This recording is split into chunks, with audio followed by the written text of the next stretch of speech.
I'm Karen Jacobsen, the GPS girl, and today on Navigating New York we have Rudy Gaskins. Hello, Karen. Hello, Rudy.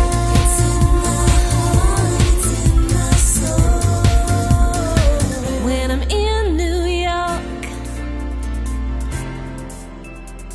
Rudy is an entertainment professional, a creative director with Push Creative Advertising. Rudy, tell us, when did you come to New York City? Oh, now we got to go back that many years.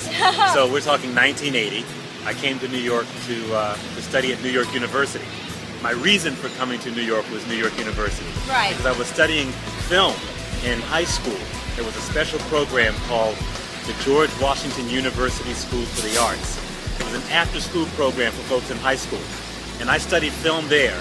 And everyone talked about going to New York University. To New York! That was the only way you were really going to become a filmmaker. Yes. And so that's what I had my sights set on. But believe it or not, at that time, I was also pretty good in architecture. So I was thinking, I better go and study architecture because who's going to make money in filmmaking? Who's going to make money in filmmaking? Exactly. The reason being that I was so clear that filmmaking was an art form that I hadn't actually thought about commercial filmmaking and commercial television.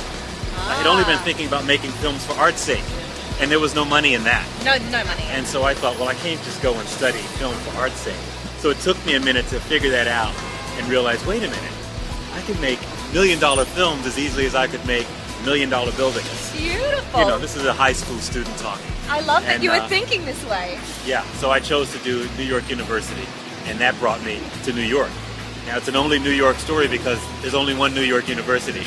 There is. I can't believe I'm here with the GPS girl. Oh, I can. Speaking of GPS, it was an experience of navigating my way to New York. In fact, I actually hitchhiked from Washington, D.C., where I lived at the time, to New York City. You brave thing! Yeah, and my final pickup was an 18-wheeler McDonald's truck, which of course dropped me off in front of a McDonald's down in Chinatown. I slept in Washington Square Park that night.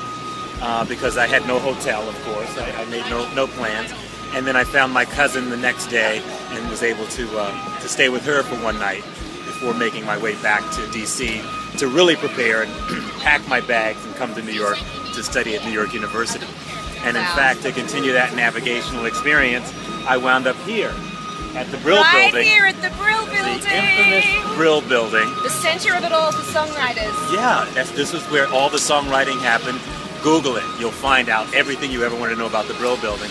But this is also where Martin Scorsese and many famous film directors had their offices. This is where I came to start my career as an editor, as a sound editor and then as a picture editor.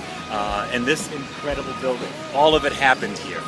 And I would see the top movie stars every day, each day of my life. Please name drop. We like some name dropping on Navigating New York. I could never stop. I know Steve Martin and Woody Allen.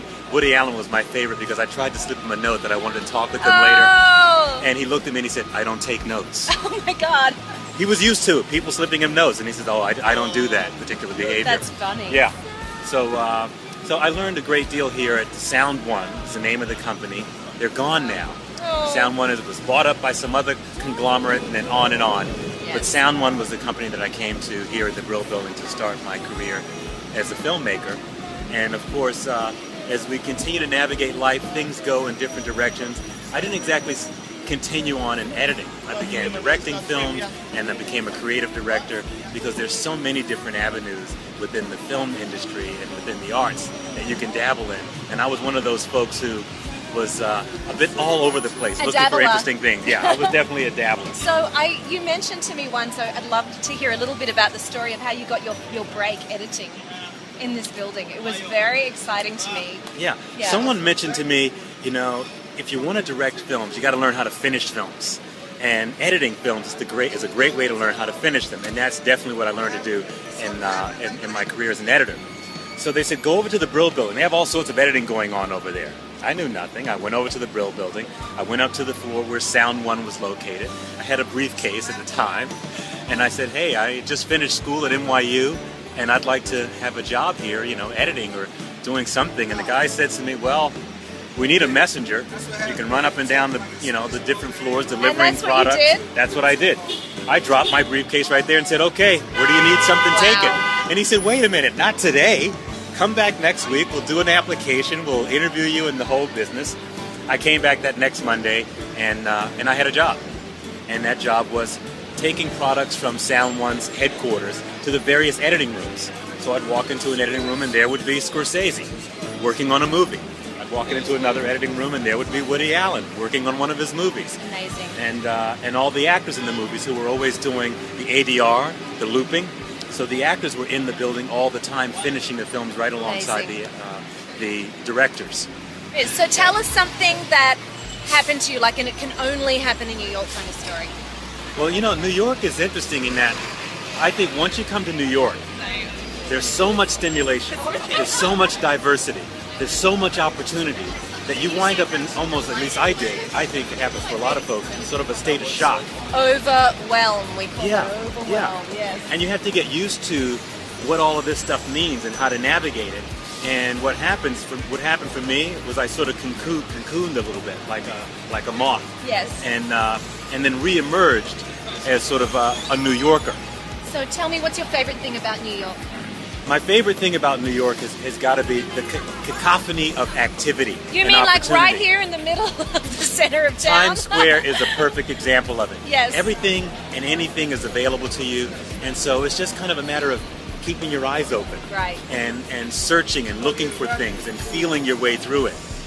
That's what I love about New York. The energy. Yeah. Yeah. The cacophony. Yeah. It's brilliant. Rudy, thank you so much for joining us on Navigating New York. Thank you for having me, Karen. Oh my God.